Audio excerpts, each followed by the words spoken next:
school. High school. Sa Wimsu. Okay lang. Ano, saan ba banda doon yung may ilaw? Close Kasi yung seven- ilaw. Close yung ilaw ng CTE Park. Close. Gusto mo sa guard ka na lang mag-report. Doon sa guard yung may ilaw. Sa court. Okay lang. Paano ba?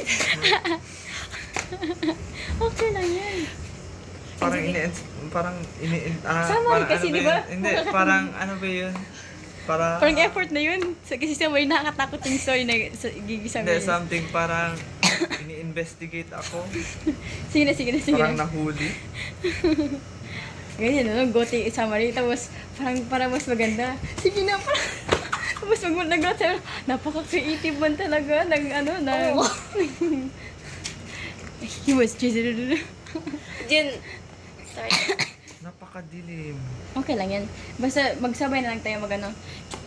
Bilisan mo na mag-summary. Sige, mag-3 to 1 kami. Wait lang. Wait lang, paano kasi ito? Hindi talaga. Dapat din wala kang shadow. Wala kang... Dapat walang shadow dito sa likod. Saan? Maganda yung shadow parang gano'n. Hindi. Hindi ba ano yun? Hindi. Ikaw sa harap, ikaw sa likod. Ha? Okay, sige daw. Try mo daw. Paano siya? Eto ba? Paano? Parang ganito ba? Okay. Tapos doon yung isa. Tapos kulang isa. Na-open na yung recording nito? 1 minute 33 seconds na nga. Sige na. Yung recorder Saan nito. yung camera niya? Diyan. Sige na. Kulang isa. Dito. Kasi para wala talaga yung fun. Okay lang, sige na. Continue mo lang. Part to ng creativity natin. Kung bakit Oo, maliliw. kasi nga, dark thing to.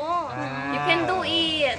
Si 3, 2, 1. Huwag mo kang isali. Iniisip ko pa. Ako mag-start sa intro. No, may intro tayo wala. Huwag na. Mag-intro. Mag-summary na agad. Pwede Kasi rin mag-intro. We are the Valiant Readers. Ganyan. Siyempre, para alam naman kung anong grupo natin, di ba? maglagay lang ako ng watermark doon. Valiant Readers. Kasi yung gusto lang ni Ma'am Gail, straight to the point. Straight, yes. Kasi kung... Let's do that. Sige na, 3. Kasi pagod na talaga ako.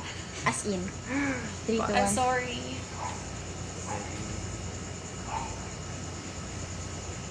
Wait lang.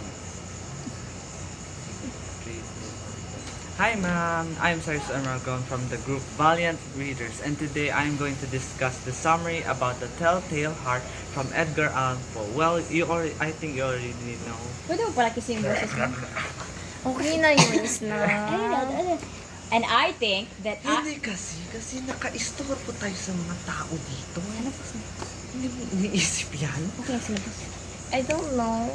Kaya ako Kung anong perspective. voice ko Kahit sa- Baka pagpalakas ko sa voice ko, ay. Kahit sa labas na lang.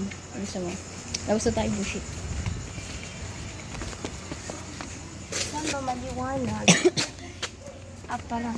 Dito na lang ako yung sa gray, nakatak. Yung dyan na lang, puti na lang dyan. Dyan. Be careful. Okay lang yan? Ano, baka mahulugan ka na. Mahulog. Ay, hindi. Wala pa ba? Let's see. Paano siya? Okay. Saan ba? Sige na. Okay siya. Sige, maganda Medyo na. okay. Dark themes man yan. 3, 2, 1. Testing. Pamakatayo ako sa mga palakas. We don't mind them. Kasi Wala yan hindi ka silang talaga pake. maririnig. Kasi parang ako pa mag-adjust. Kasi ang taas ko. Sige, start na.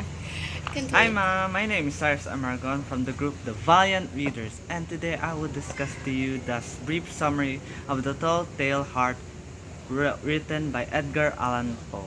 Well, you already heard the summary numerous times already, so I'll not bore you with the little details about it.